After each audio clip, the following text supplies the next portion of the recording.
First question. Can you talk about meditation on the skeleton? I have tried it after listening to and reading Ajahn and not sure what to expect.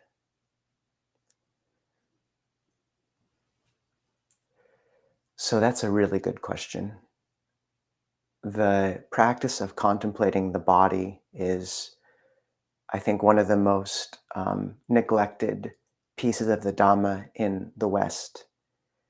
And in Thailand, when you ordain, actually anywhere you ordain in the Theravada, the first objects of meditation you're given, it's not the breath, it's not loving kindness, it's hair of the head, hair of the body, nails, teeth, and skin. And the Thai forest ajahns emphasize the practice of seeing through the body as not mine, not myself, constantly. And it's usually done in one of three ways. And these are the three methods you see in the Kayagata Sati Sutta, and also in one of the three of the many methods in the Satipatthana Sutta, is reflecting on the charnel ground contemplation, so watching the body decay into earth, the elements, and 32 parts, so going through the parts of the body and basically contemplating them. And many Thai ajahns say the breakthrough, seeing through the body, is often the moment for many of them that led to stream entry, to the first stage of enlightenment. It's such a shattering insight.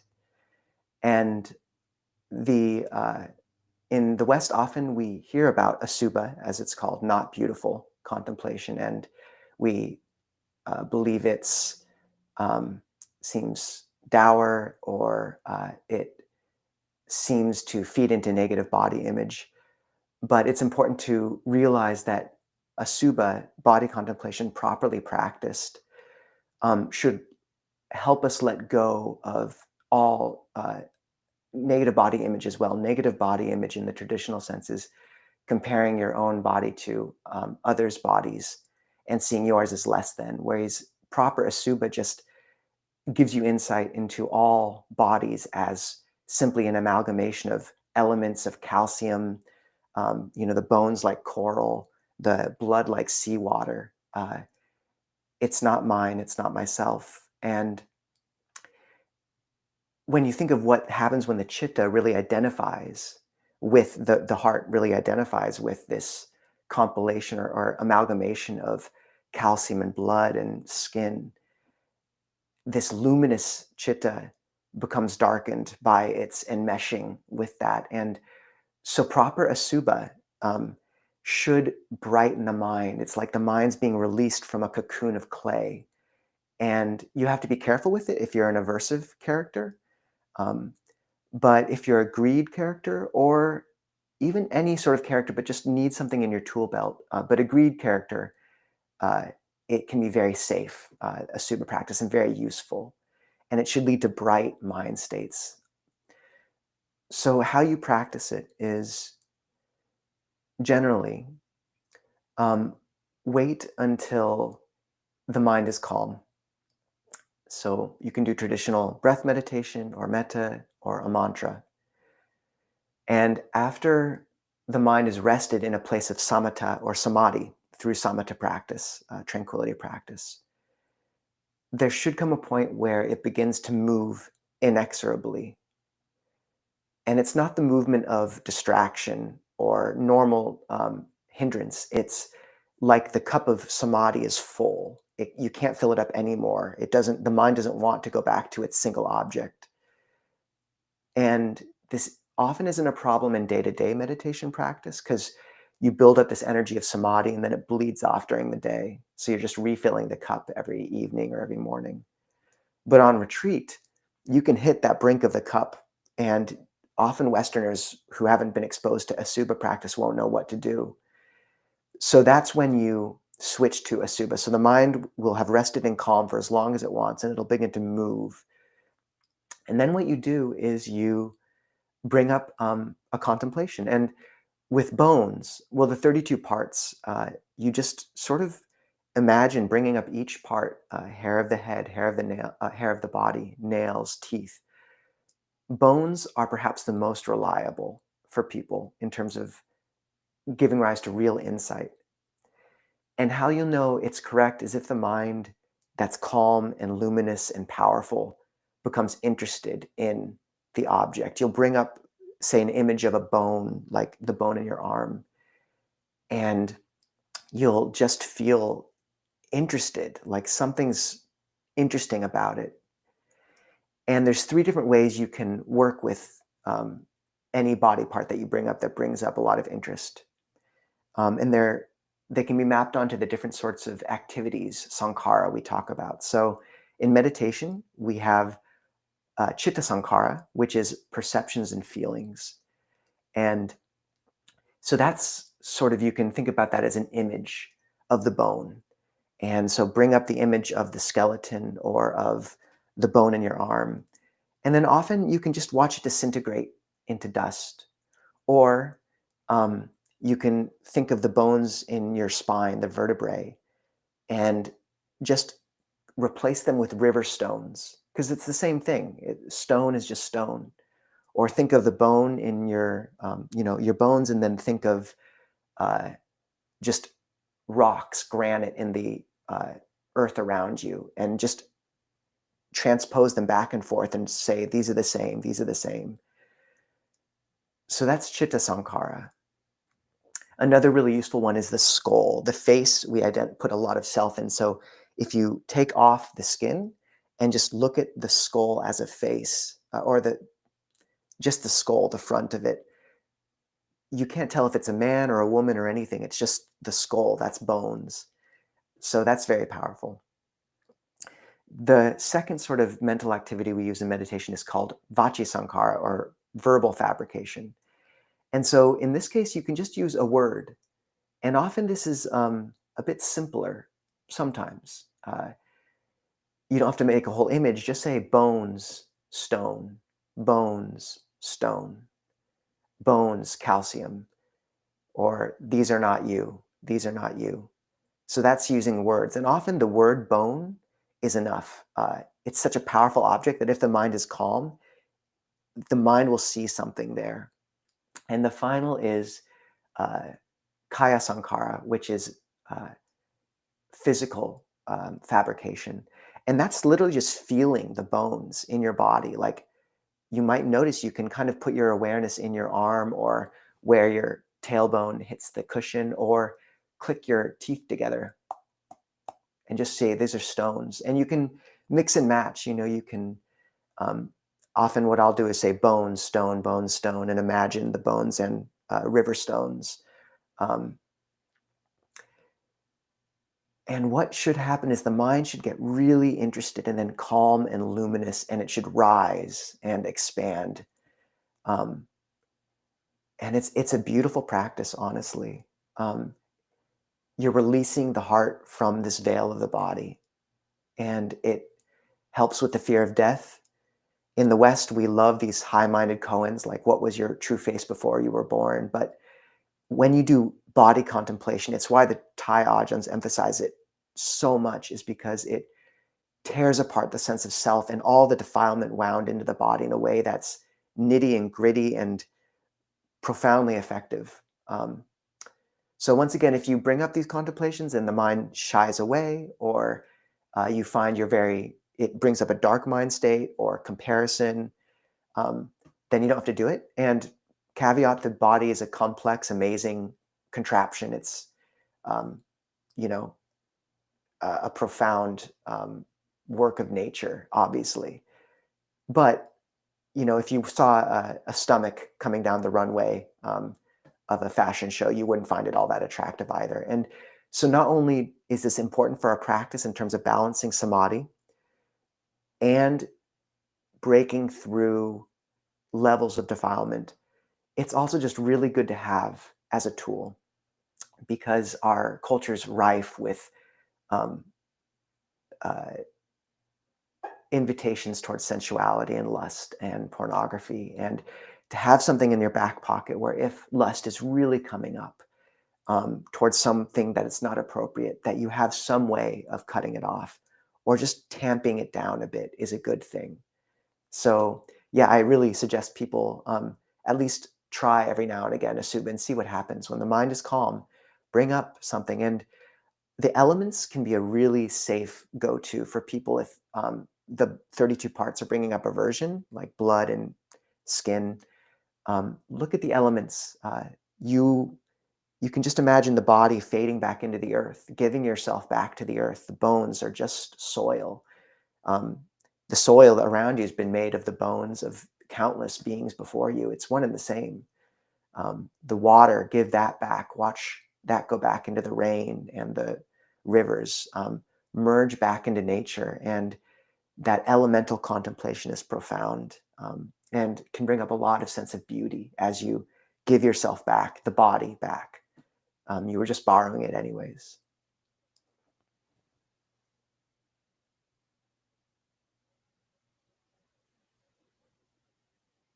Okay.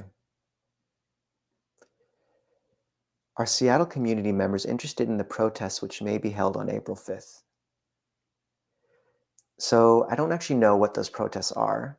Um, I would say that some probably are. I would also say that there are so many forums in the world for political messaging and involvement. The space of monasticism in the monastery is a place where very intentionally all that's put down and we come together just as uh, practitioners bent on or intent on purifying the heart. And yeah, so we try to stay out of that. And honestly, as a monastic, that's one of the reasons monastics don't speak directly to politics. We try not to very often. Is if I mention a certain leader and it turns someone off to Dhamma, um, that might be the one chance they had in their whole, in lifetimes to come into contact, and that's not okay. There's plenty of places people can go for that sort of dialogue, but here we're touching something deeper. Um, and it doesn't mean people can't take action or go to protests, but um, I do remember we were having a retreat in Winthrop at one point, and everyone was doing walking meditation on the sidewalk, and some guy pulled up and leaned out of his truck window and said, "Are you all part of a protest?" And I thought, in a certain way we are. So um, we also had one person we were talking about leaving retreat after a Cloud Mountain retreat. And we said, look, you've all slowed down a lot. You'll go back into the world and it's going to be moving fast. Prepare yourself. And one community member with tears in his eyes said, I don't think that's how it is. I think we have actually moved and the world is stuck. So just flipping our perception of what's most meaningful.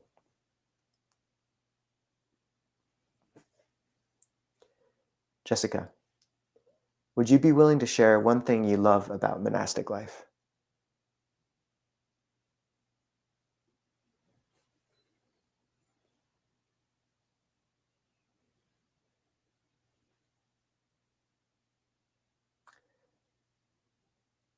It channels my energy into something which is deeply wholesome. I think my struggle in life was never the danger of losing my way completely. In college, I was living a good life enough, but I was meditating, and after a while, I find you begin to intuit the depth of the Dhamma and the value, and something in your heart calls profoundly to align your life and every action with that understanding. And then even a small divergence from that, I was living a good life. I was volunteering at schools, intent on going into psychotherapy, but more and more that compass needle, even when it's a little off, begins to dig into the heart. And, that's where I think I would have lost myself in kind of just a sense that my life had become diluted. So monastic life, and I don't think everyone needs this. I think you can shore up your life and aim it on the proper trajectory in a lot of ways. But the robes were very helpful for me in terms of focusing my energy and goals in that direction. And yeah, I think valuing that part of you that understands that this isn't a path worth compromising, and also understanding how that impulse in the heart leads people initially to do kind of wild things. You know, you see a lot of people doubling down on renunciation, which is good to play with and test out. Or just a sense of like, I have family and duties. How can I possibly align? I can't ordain. And just to understand that's a common predicament. Ajahn Sona says it's like you have one foot in the monastery and one foot on a banana peel. But also to take heart that, we had one community member who initially wanted to ordain, and he had a kid who was being taken care of, but the monasteries basically said, look, you actually have to go attend, you have to go be a father. And he came back and he gave his whole attention, his whole practice became being the best possible father and layman he possibly could. He said that he took the first three paramitas of dana, sila, nekama, giving, virtue, renunciation as his mantras. How much can I give today? How much can I renounce? How virtuous can I be? And he's honestly a lot more monastic than a lot of monastics I know. So really, like, you know, if you have that same sense of disjunct, like you aren't quite aligned, taking heart, maybe you don't have room to make, an extra half an hour for meditation every day, but 30 minutes is basic hygiene. Um, but maybe you can batch practice. Maybe, once a week you get new post-it a day where you really set aside the afternoon. Maybe once every 3 months or 4 months, you get to visit a monastery for 3 days, 4 days. Um, and noting that, do 28 prostrations every morning, 5 precepts, and noting that I find a real sea change can happen in people's practice with 20 minutes of meditation a day, 45 minutes of meditation a day, and an hour and a half. So how far can you go? But also cultivating community and giving. And this is where people often miss the mark, is they give up and meditate more and spend more time alone. But really understand how central the Buddha, um, for how much he foregrounded giving. And I think everyone really should try to invite people over for a meal, feed people once a week, once every 2 weeks at the least. Make hospitality a sacred virtue again, and that will brighten the heart. The Buddha said there were 6 objects of reverence: the Buddha, the Dhamma, the Sangha, training, heedfulness, and receiving guests. And when I was a guest monk at a Wat Mapjan, yeah, my role as guest monk in trying to make each person's experience there as sacred and safe and wholesome as possible was one of my greatest joys. So yeah, just monastic life helped me steer my energy and focus, but I want to just give encouragement for others who find themselves at that similar juncture. You don't have to ordain, but if you're inclined to ordain, go visit a monastery. Howdy, partner. Howdy. Doran saying happy birthday to Ajahn Kovila's grandmother. So many happy birthdays. Okay, great.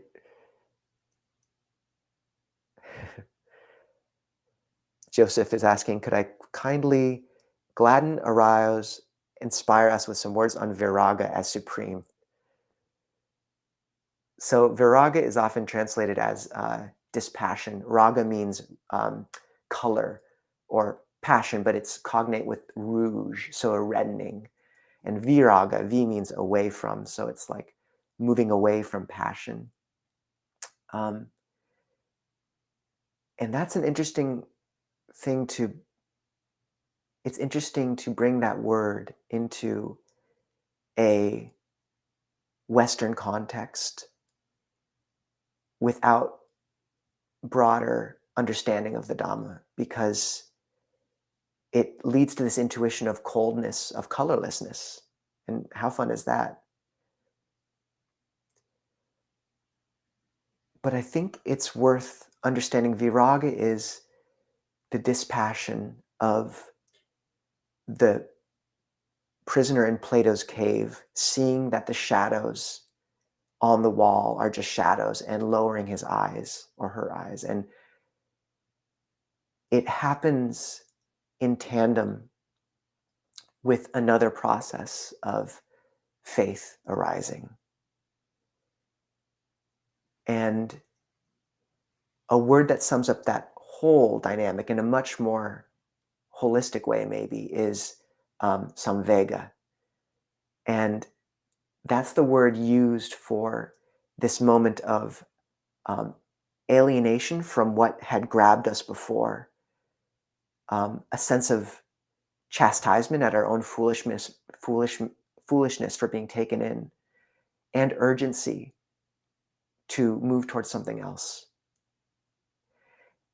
And the thing is, when I see people who are depressed, often there's real wisdom behind depression. People have seen that the goals society is holding out for them are not worthy. What depression misses, though, and this is why the Buddha divided the Noble Eightfold Path into three sections. There's sila, virtue, samadhi, concentration, unification of mind, and wisdom, panya. And wisdom rips apart the facade, but that has to happen in tandem with the brightening of the chitta, the heart, that happens as you keep good virtue. Keeping the 5 precepts has an immense healing power on someone. And Longpo Sucitta says 80% of the practice at first is brightening the heart, brightening the chitta. And the bright chitta, the happy mind, can know suffering. And so even as you're becoming dispassionate with the world that so blinded you, you're becoming sensitive to some much deeper uh, light that's internal. And this is why the Buddha, there's a sutta where he gives a circular definition of sukha. He says that which is basically, it's a fascinating sutta. I think it's MN 59. And logically, from a kind of philosophical perspective, you're saying that's a circular definition. But the reason the Buddha gave a circular definition, he defined sukha as the first jhana, the second jhana, the third jhana, all the way up to nibbana, is because our definition of pleasure, of happiness, changes as we practice. There's a sutta that says, the Tivataka Sutta, what the noble ones see as pleasure, the world sees as suffering. What the world sees as pleasure, the noble one sees as suffering. What the world sees as true, the noble one sees as false. What the noble one sees as true, the world sees as false. So this whole path is this steady progression of letting go of lower levels of pleasure and finding something brighter. And maybe you used to love going out to the bar, and now it just seems coarse and sticky, and it leaves you feeling unmoored.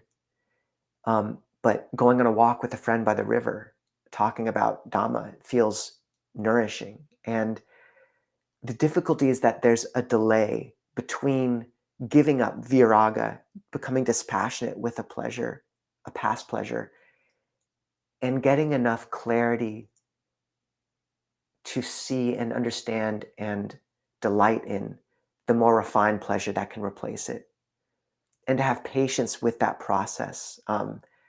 It's like, the happiness of the Dhamma is like the taste of fresh snow.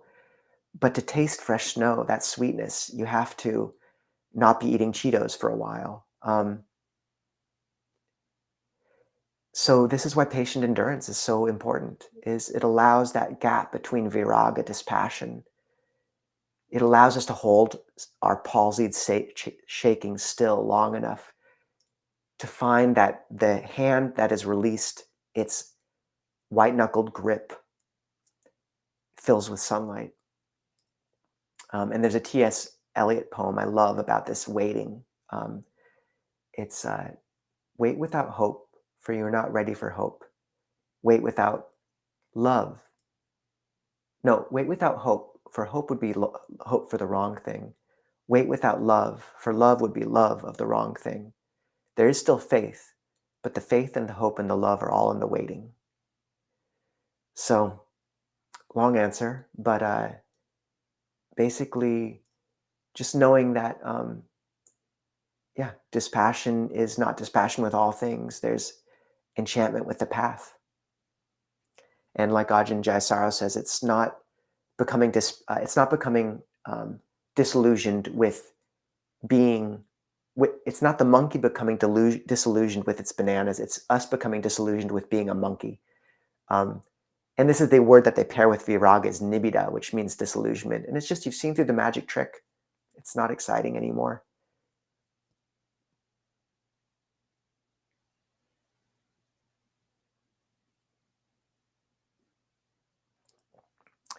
Ajahn, can you talk about developing intrinsic motivation for life and practice, being able to let go of the need for external motivators?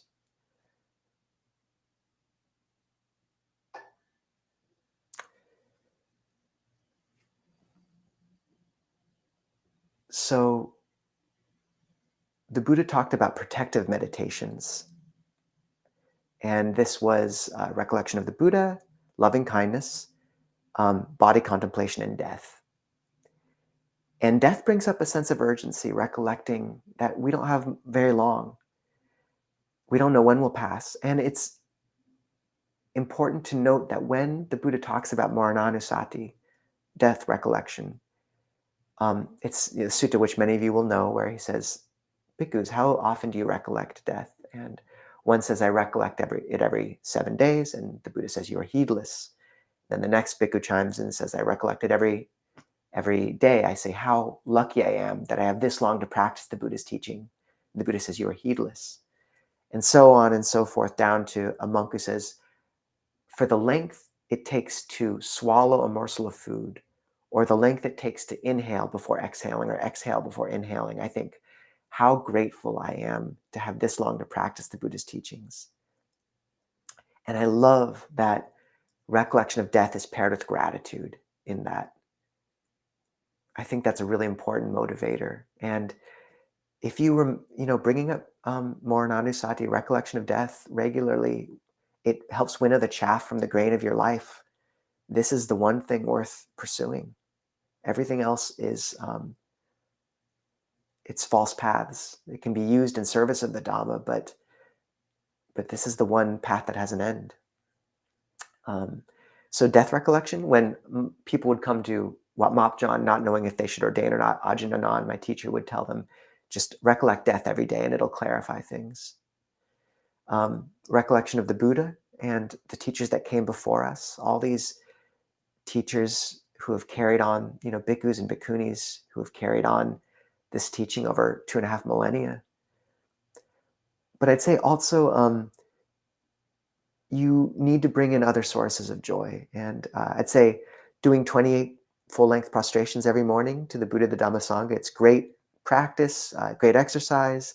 You can just kind of spontaneously put forth intentions like, may I surrender my greed, my hatred, my delusion, may I be patient, may I be kind, may I keep my virtue. I do that every morning. Ajahn Kovilo does 56.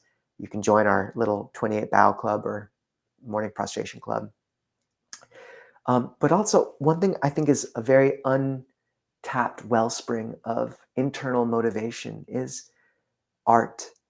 If you have an artistic bent, Longpor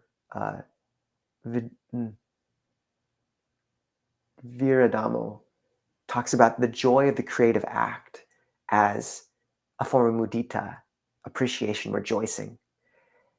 And I really find if you have an artistic bent and write or paint, see about making art as a gift to others. Because art in the service of Dhamma can transmute, you can use it in the service of the first and third noble truths. You can metabolize suffering through art. You can transform the narrative of suffering and honor someone's dukkha, but help them put it behind them. Or you can call to and invoke the bright note of the citta. You can rejoice. And there's an untapped wellspring of beauty and well-being and motivation that comes from that. Most senior monastics I know who have made it, or many, have some artistic side pursuit. Longpo Sucitto writes poetry and draws. Ajahn Amaro writes. Longpo Viradamo makes weaves. I write poems. So Emerson talked about three transcendentals: truth, goodness, and beauty. And in the Theravada, we have so much truth and so much goodness. Where I think we could use a little bit more attention is beauty, and that creative act, honoring the heart. And there's motivation in that people can miss. So, and also giving. Giving feeds the heart too. That will keep practice from getting dry. One should really have that metric of flourishing normalcy and warmth as a key metric in your practice. And if that's falling away, then you might need to find some way of rejuvenating that part of your heart. Giving, art, chanting, listening to Dhamma.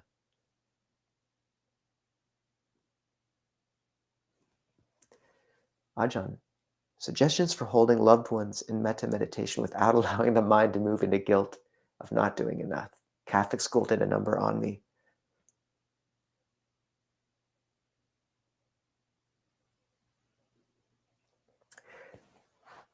Loving kindness towards those closest to us is maybe harder than loving kindness towards those who are slightly farther away. You know, a spouse, a parent, a child, because we have so much self wrapped around them. Often our sankharas, our mental formations are bound with theirs. So I find with metta practice for someone close to you, often the proper movement is actually slight stepping back, not thinking of them as your child or your husband or your wife, but a friend who's traveling this path through life as well, who is going to make their own mistakes, who has to make their own mistakes, find their own way. And you honor their autonomy when you do that. You pull the tentacles of self off of them a little bit. It's like metta, it allows that slight stepping back, allows this breeze of metta to blow between both of you. And it's useful to know that upekkha, the fourth Brahmavihara, equanimity, equipoise, in some ways it's the most profound because it's acknowledging that people to learn need to make their own mistakes. It's a grandmother's love, or not always that, but the love of a parent who's watching their kid learn to walk. They let them kind of stumble, and you have to let others do that. It's how a lot of them learn, and it's the only way. So some restraint around controlling another and trying to help and fix them um, is actually a powerful gift of love, and people feel that. They feel when you're honoring who they are, and then they can flourish into something on their own a bit and meet you. I would also say that the translation of upekkha's equipoise, which is Bhante Anala's translation, or the Pali breakdown, which is literally means watching closely. Upa ik. Ik means to look. Upa means approach. Is a really useful translation with family. And I've talked about this before because when you're with family, often there's so many sankharas, so many old patterns. Your job when you go on the family vacation or back for dinner or even interact is often to just not get sucked in by those. And I think about this with visits to my sister and with my family. Often my job is just to hold gently still as kind of the storms of history and family dynamic and all that pass, and just not to react, but to watch closely, like the word implies, because usually over the course of 3 or 4 days, there will be a few moments where there's a crack in the armor or there's a crack in the sankhara, and I'll find myself sitting across from my sister with a cup of coffee, and we'll talk, and it'll be our hearts, and all the other stuff's gone. And so equipoise, that sense of poise and restraint, lets you, it's like a samurai, like keep your eye out for those moments when you can really touch someone's heart. And that's really important with family, because then you don't get blown off and echoing with all these old patterns. You just remain still and poised and caring until there's a moment to actually manifest one of the other Brahma Viharas more explicitly: karuna, mudita, metta. Um, so yeah, that's what I'd say. I know that's not all about meditation, but relevant enough.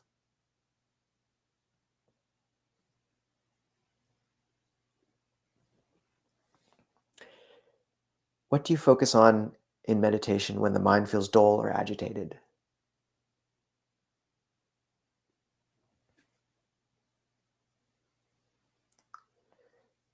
So the two Pali terms that map onto those words are tinamita, which is the third hindrance, and it's compared, sloth and drowsiness compared to sort of a staleness of mind, but compared to a bowl of water covered in algae.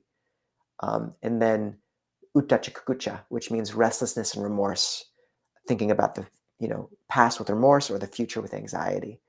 Um, and that's compared to a uh, bowl of water agitated, stirred up by the wind, where the calm mind is a bowl of water, so that so that someone looking in that could not see their reflection clearly, and even words of wisdom, sacred texts long memorized by them would not be clear. And then the calm mind is a bowl of water, still, limpid, clear, so that someone looking at it could see their own reflection clearly. And even sacred words just learned would be clear. I love that description. Um, so, with drowsiness or sloth and torpor, the traditional remedies are perception of light. You can open your eyes a little bit.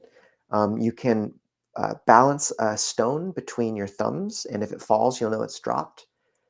There's a story of Ajahn Brahm in Thailand. Sometimes they'll have people place matchboxes on their heads, and if you nod off, it'll fall. And Ajahn Brahm apparently discovered he could stick it to his head with a piece of chewing gum, and then he, a few minutes later, woke up so that he could kind of nod off. And a while later, he woke up to a loud sound, and it was his own head hitting the floor.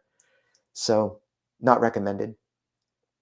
Um, Honestly, I would say changing the meditation to a brighter object, loving kindness, the perception of light, um, taking a cold shower, I find is really, really effective. Sometimes taking a power nap of 3 minutes, literally 3 minutes, lie down, set your alarm for about 3 minutes, and then pop right up. And sometimes for me, especially after a cold shower, which clarifies the breath energy and wakes you up, that 3 minute kind of power, whatever you want to call it, will allow my mind to kind of stabilize in a way. Hold that piece of advice lightly. I've never heard it from anyone else, but I found it helpful. But I'd say with that or agitation, often the real problem for so many of the hindrances is just people not being interested in their meditation object. And if that's the case, which it is for many, really trying to kind of, listening to a Dhamma talk's great as well, but really looking to explore one's meditation. If your meditation is feeling rote, stale, the same, and you just have this narrative in your head of like, I just got to keep doing it, and one of these days it'll just pop, which is a narrative you hear a lot. I would be very suspicious of that narrative. Meditation is developing a skill. It should have an ethos of play and investigation and experimentation. But to do that, you need a paradigm and a model and a structure for what it is. And if all you're given is one word, Buddha, or one point of the breath to focus on, there's very little you can play with or do. So often what I'll say is, um, I think Ajahn Jeff, Geoff, Keeping the Breath in Mind is one of his books, and With Each and Every Breath is another. His website is dhammatalks.org. And Longpo Sucitto, Ajahn Sucitto, Sucitto, he wrote a book called Breathing Like a Buddha. They both describe a method of working with the breath and meditation where you think of the breath as energy flowing through the body. And you begin to, if you work with these techniques, one of the simplest ways I work with it is divide the body into 3 chambers: upper, middle, lower, from about the navel to the ground. And instead of just coming right to one point and stabilizing there, move through the 3. Begin at the lowest chamber, and you can kind of just breathe there for a while, feel its resonance. And often there's an earthy energy. If you're agitated, you can also ground in the earth like this, imagining roots going down. And then allow the mind to rise to the center and spend some time there. You can kind of have an anchor at the nose. And then after it's been there for a while, you can go to the top. And this often has a heavenly bright energy. In the Taoist system, it's called Jing, Qi, and Shen. And that roughly maps onto the first 3 satipatthana. Jason Bartlett kind of figured this out of body is the lowest, Jing. The middle is Qi. And Shen is like Chitta, the 3rd foundation of mindfulness, bright. It's a rough overlay, but I think it's interesting. And after you've gone through all 3, come to the center and just let the mind come to where it wants and then follow. And then if the mind gets restless again, repeat. And often just that much of a model will let you experiment and play. It'll let you feel out the energies. You'll find that if you're drowsy, sometimes what you need to do is kind of drop a nourishment from the ground. Or maybe if you're drowsy, if you put your awareness in the top chamber, there's a sense of bright light that will allow this kind of energy to brighten the chitta. So playful experimentation and meditation. If your technique is getting dull, start reading a few other teachers. Look into Shyla Catherine's Wisdom Wide and Deep. She takes a really powerful approach to meditation. Listen to some Ajahn Brahm. He's got some great instructions. He talks about first you're with the breath, then you're with the beautiful breath, then you're with the beautiful. Lee Brasington has a different approach. Ajahn Jeff, Ajahn Suchito. So if things are getting stale, just branch out a little bit, experiment, play, keep it alive. And then the hindrances are less of a problem because you actually are enjoying meditation. It's interesting. Okay. So for those who want, we can jump on to Zoom now for those who are interested. I'll put a link into the chat and just continue this conversation in a kind of more intimate forum together. And yeah, it's great to see everyone. If you don't see the link there, please feel free to go to clearmountainmonastery.org, and the link should be in the Wednesday evening live stream description there. Okay. Take care, everyone, and see you next week.